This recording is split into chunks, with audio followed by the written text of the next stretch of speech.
শুধুমাত্র ইশারাতান বুঝে নিবেন। সময়ের বড় অভাব, জানি না কতটুক সময় পর্যন্ত কথাটা মীমাংসা দিতে পারবো কিনা, নট গ্যারান্টি। ও ভাই একটু শুনে না,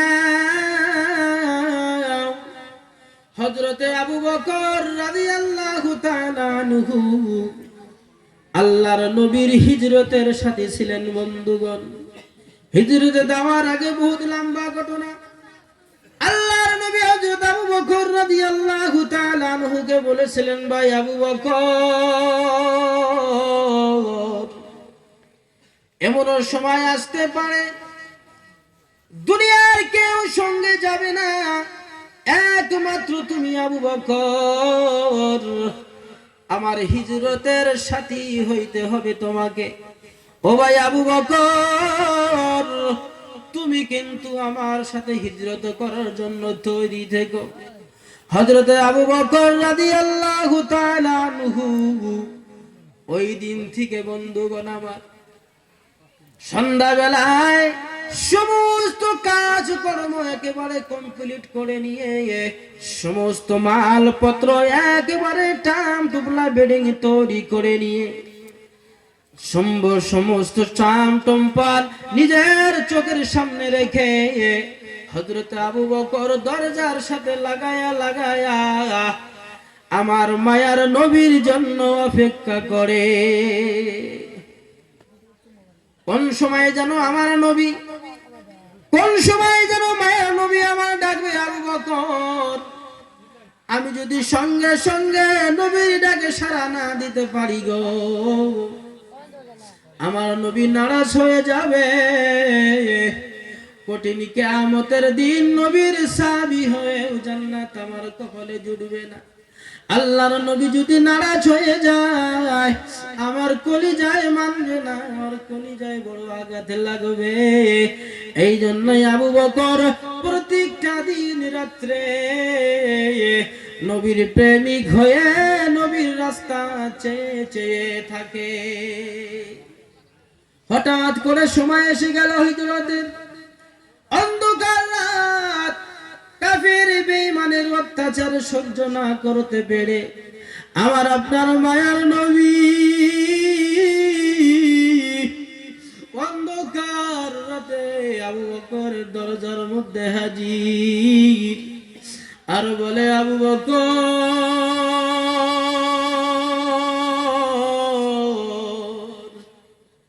আসনি আমার সঙ্গী হতে।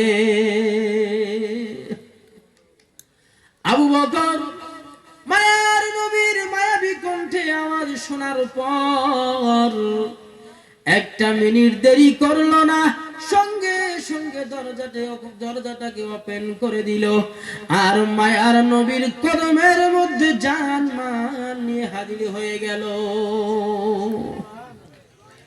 আল্লাহর নবী আশ্চর্য হয়ে গেল, কি ব্যাপার আবু বকর? একটি মাত্র ডাক দেওয়ার সঙ্গে সঙ্গে তুমি কিভাবে এত প্রস্তুতি নিয়ে সমস্ত মাল সামান নিয়ে আমি নবীর সঙ্গে তুমি উপস্থিত হয়ে গেলে? আবু বকর এবার দুইটা চোখের পানি ছেড়ে দিয়ে বলে, হুজুর, আপনি যেদিন বলেছিলেন, ও আবু বকর, তোমাকে আমার হিজরতের সাথী হতে হবে, ওই দিন থেকে আমি আবু বকর বিছানায় মাথা লাগাই না। সন্ধ্যাবেলায় সমস্ত কাজ কর্ম ফিনিশ করে দিয়ে আমি আপনার অপেক্ষায় দরজাটা পিঠখানা আমি দরজার সাথে লাগায়া দিয়া দাঁড়ায়া দাঁড়ায়া আপনার নবীর রাস্তার দিকে তাকায়া থাকি। আপনি কোন সময় আমি আবু বকরকে ডাক দিবেন, সঙ্গে সঙ্গে আমি আপনার ডাকে সাড়া দিব। আল্লাহর কাছে বলে, ও আল্লাহ, নবী আমার বলে, আল্লাহ, এমন কি মানুষের দ্বারা সম্ভব? কতদিন আগে বলেছিলাম, ওই দিন থেকে তোমার পাগল বান্দা আবু বকর নিজের মাথাটাকে বিছানার মধ্যে লাগায় না। আমি নবীর প্রেমিক হয়ে, আমি নবীর আশিক হয়ে গো আল্লাহ, দরজার সাথে মাথাটা লাগাইয়া আমি নবীর জন্য অপেক্ষা করে। আল্লাহর নবী বলতেছেন, হযরত আবু বকর রাদিয়াল্লাহু তাআলা আনহু দুইটা চোখের পানি ছেড়ে দিয়ে বলে, হুজুর ওই তো তাকায়া দেখেন আমার ছোট্ট মেয়ে আসমা রাদিয়াল্লাহু তাআলা আনহা। যেদিন থেকে বলেছি ও মা আসমা রে, আমার নবীর সঙ্গে আমার হিজরতের সাথী হতে হবে রে মা, ওই দিন থেকে আমার মেয়ে আসমা সেও কোনদিন আর বিছানার মধ্যে মাথা লাগায় না। আপনার জন্য রুটি বানাইয়া, আপনার জন্য খানা তৈরি করিয়া প্রত্যেকটা দিন আমাকে বলে, আব্বু গো কোন দিন আসবে মায়ার নবী আমার বাড়িতে, আমি নবীর জন্য নিজের হাতে খানা বানাইয়া দিব, আর আমি নবীকে বলবো, নবী গো কঠিন কিয়ামতের দিন ছোট্ট মেয়ে আসমাকে আপনি ভুলবেন না, আপনার সঙ্গে আমাকে একটু জান্নাতি হওয়ার সুপারিশ করবে।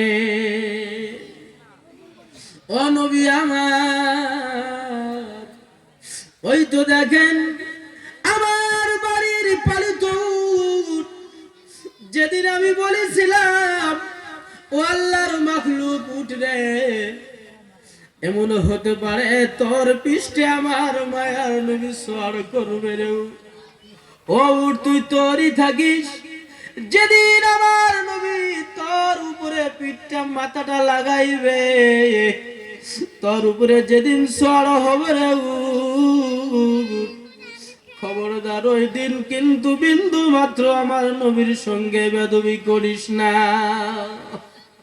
ওই দিন থেকে ও মায়ের নবী একটু তাকায়া দেখে,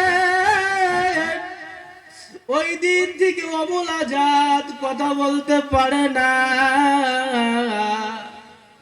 ওই দিন থেকে আপনার মায়ায় খানা পিনা ছেড়ে দিয়ে, ঘাস পানি ছেড়ে দিয়ে গো নবী, আমি আবু বকরের সঙ্গে আপনি নবীর রাস্তার দিকে তাকায়া তাকায়া দুইটা চোখের পানি ছেড়ে দিয়ে কি জানো বলে, বাসা বুঝি না ও নবী আমার, সেদিন থেকে আপনার প্রেমিক হয়ে গেছে গো নবী, আপনার জন্য ব্যাকুল হয়ে আছে।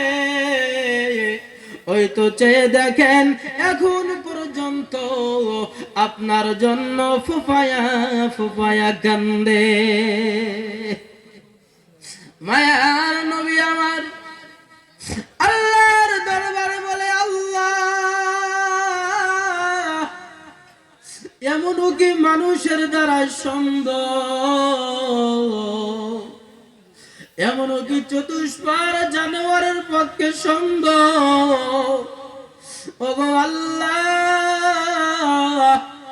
এই কঠিন রাতের মধ্যে আমি তোমার কাছে ফরিয়াদ করি গো আল্লাহ, কঠিন কিয়ামতের দিন আবু বকরের পরিয়াল সহকারে ওই বেজবান উটটাকেও আমি নবীর সঙ্গে তুমি জান্নাতের বাসিন্দা বানায়া দিও।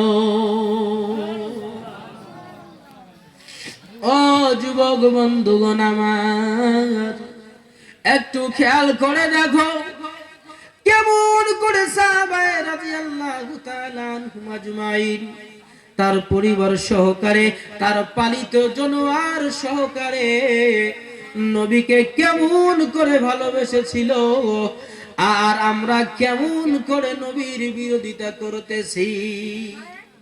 প্রকাশ্যে গুনাহ করে থাকি, প্রকাশ্যে নবীর সুন্নতকে নিলাম করে দেই, প্রকাশ্যে নবীর সুন্নতকে গারদ করে দেই, আর বলতে থাকি আমি বড় নবীর প্রেমিক, আমি খাঁটি নবীর খাঁটি উম্মত। একেবারে উল্টা, একেবারে উল্টোর দিকে চলছি আমরা। আল্লাহ বলছেন, ও আমার বান্দা, যদি তোমরা আমার ভালোবাসা পেতে চাও, আমার নবীর গোলামি স্বীকার করো। আর আমরা কি করতেছি? উল্টো দিকে চলতেছি।